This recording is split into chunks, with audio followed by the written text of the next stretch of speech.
Good morning students. आज से हम क्लास 6 का हिंदी 2 का क्लास स्टार्ट करते हैं और हमारा फर्स्ट चैप्टर है हिंदी 2 में कविता। और कविता का नाम है प्यार है।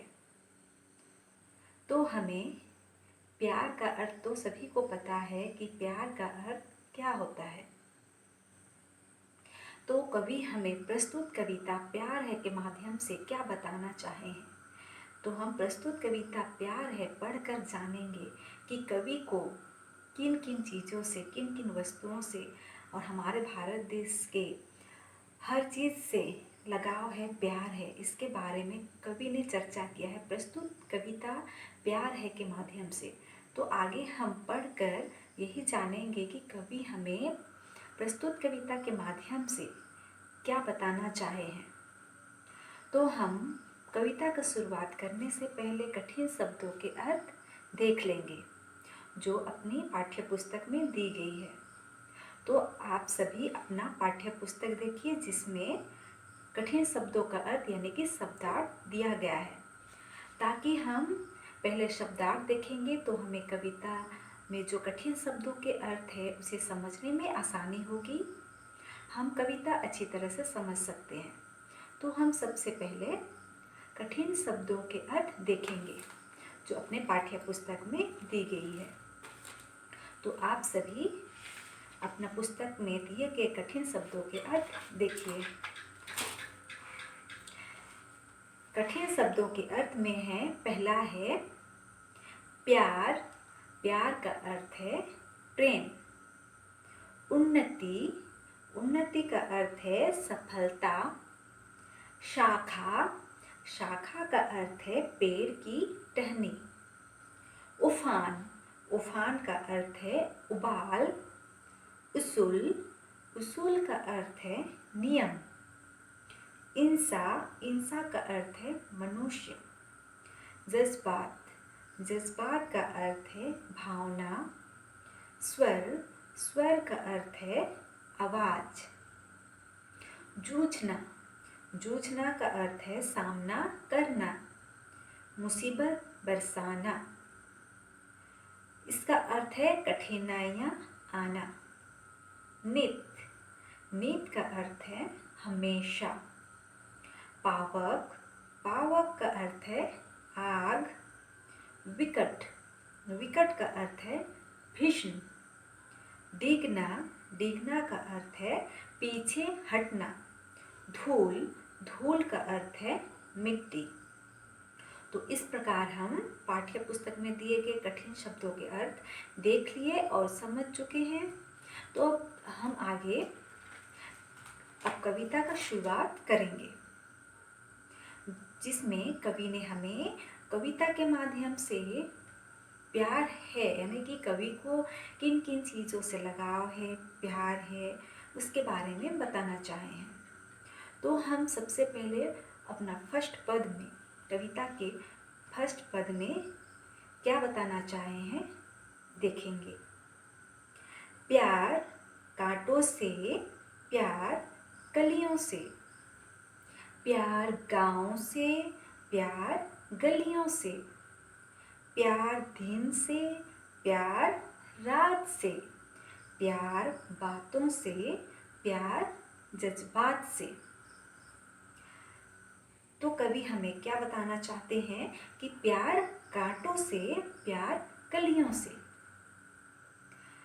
तो कली से तो सभी प्रेम करते हैं, फूलों से सभी प्रेम करते हैं, लेकिन यहाँ सबसे पहले ही क्या दिया गया है कि प्यार कांटों से। तो कांटों से कौन भला प्यार करेगा। पर देख रहे हैं कि कवि को कांटों से भी लगाव है, प्यार है। कांटा का काम क्या है, दूसरों को दुख पहुंचाना, हानि पहुंचाना, कष्ट पहुंचाना। जब कांटा चुभ जाता है तो हमें दुख पहुंचाता है, दर्द होता है, इतना कि चुभ जाता है तो घाव हो जाता है और खून भी बहने लगता है। इसलिए लोग कांटों को पसंद नहीं करते हैं। हमें कांटा पसंद नहीं है, लेकिन हमें कली फूल पसंद है। लेकिन हम क्या देख रहे हैं कि सबसे पहले ही लाइन में, सबसे पहले पंक्ति में कवि ने कांटा का ही जिक्र किया है कि प्यार कांटों से भी है और कलियों से भी है। जितना प्यार कली से है उतना प्यार कांटों से भी है। तो कवि हमें कांटों से भी प्यार कहने का अर्थ यही समझाना चाहे हैं कि हमारे जो धरती है, हमारी जो भारत भूमि है, उसमें जो फूल खिल रहे हैं, उस पौधे में कांटा भी है। तो कांटा भी हमारे देश की धरती से ही उपजी गई है। इसलिए कवि को कांटा क्यों ना हो, हानि पहुंचाने वाला क्यों ना हो, लेकिन कांटा से भी कवि को प्रेम है, लगाव है। तो आगे हम देखेंगे प्यार गांव से, प्यार गलियों से। तो प्यार गांव से, जिस गांव में हम रहते हैं उस गांव से हमें लगाव होता है, प्रेम होता है, क्योंकि हम उस गांव में पले बढ़े रहते हैं, उस गांव में हमारा जन्म होता है, उस गांव में हम खेलते हैं और बड़े हो जाते हैं। इसलिए उस गांव मोहल्ला हमें बहुत प्यारा लगता है। इसलिए कवि को भी अपना गांव प्यारा है, लगाव है गांव से। प्यार गलियों से, जिस गली से हम रोज़ गुजरा करते हैं, कहीं आया जाया करते हैं, वो गली हमारे लिए प्यार भरा होता है। हमें वो गली कहीं भी जाएंगे हमें याद रहता है।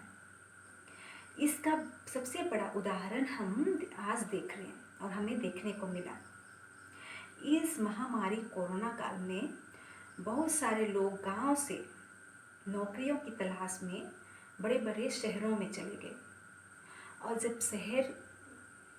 वे शहर में थे नौकरी की तलाश में, वहाँ नौकरी कर रहे थे। लेकिन इस महामारी संकट काल में हम क्या देखें कि उन्हें अपना गांव याद आया, अपना गली मोहल्ला याद आया। तब वे आने के साधन ना होते हुए भी, गाड़ी ना होते हुए भी, वे चल कर आना मंजूर उन्हें हुआ, और वे चलकर इतने दूर दूर से चलकर अपने गांव में आए। उन्हें अपना गांव याद आया, क्योंकि उन्हें अपना गांव प्यारा है, अपना गली मोहल्ला प्यारा है। ठीक उसी प्रकार कवि को भी अपना गांव से, अपना मोहल्ला से, अपना जो गली है और जो वहाँ खिले फूल हैं, क्यों ना वो कांटा है, सभी से लगाव है, प्रेम है। फिर आगे हम देखेंगे प्यार दिन से, प्यार रात से। प्यार दिन से भी है, प्यार रात से भी है। हम अधिक दिन को ही प्यार करते हैं, यानी कि हमें दिन ही अच्छा लगता है, रात हमें उतना अच्छा नहीं लगता है, क्योंकि रात से हमें डर भी लगता है। लेकिन दिन हमें प्यारा लगता है, क्योंकि दिन में ही हम सब कुछ काम कर सकते हैं, और इस घनघोर रात्रि में हमें कुछ करने का मन नहीं है, तो हम घर में ही रहते हैं। लेकिन हम क्या देखते हैं कि कवि को दिन से भी और रात से भी बराबर प्रेम है, लगाव है। फिर आगे हम क्या देखेंगे, प्यार बातों से, प्यार जज्बात से। कवि को प्यार बातों से भी है, जो हम अपने दोस्तों से, अपने माता पिता से, सबसे मिलकर प्यारी प्यारी मीठी मीठी जो बातें करते हैं, उन बातों को हम हमेशा याद करते हैं। तो बातों से भी कवि को प्यार है, क्योंकि बात ही ऐसा है जो हम अपने जो भी दुख दुखड़ा है हमारे अंदर में, उन भावनाओं को दूसरों को प्रकट करते हैं और दूसरों की भावनाओं को हम समझते हैं। इसीलिए कवि को बातों से भी प्यार है, जिस प्रकार हमें भी बातों से प्यार है। प्यार जज्बात से, जो अपने अंदर की जो हुनर है, जो गुण है और जो हम करना चाहते हैं, इन जज्बात से भी कवि को प्यार है, लगाव है। तो हम फर्स्ट पद यानी कि पहला पद में कवि ने क्या बताना चाहा है, कवि को किन किन चीज़ों से, वस्तुओं से प्यार है, इनके बारे में समझ चुके हैं कि कवि ने हमें क्या बताना चाहा है। कवि को बहुत से चीज़ जो हमारे देश की धरती से उगी गई है, हमारे देश की जो है उन सभी से लगाव है, प्रेम है, क्यों ना वो कांटा हो। वे कांटा फूल कली से तो प्यार करते हैं, लेकिन हम क्या देख रहे हैं कि कवि को कांटों से भी प्यार है।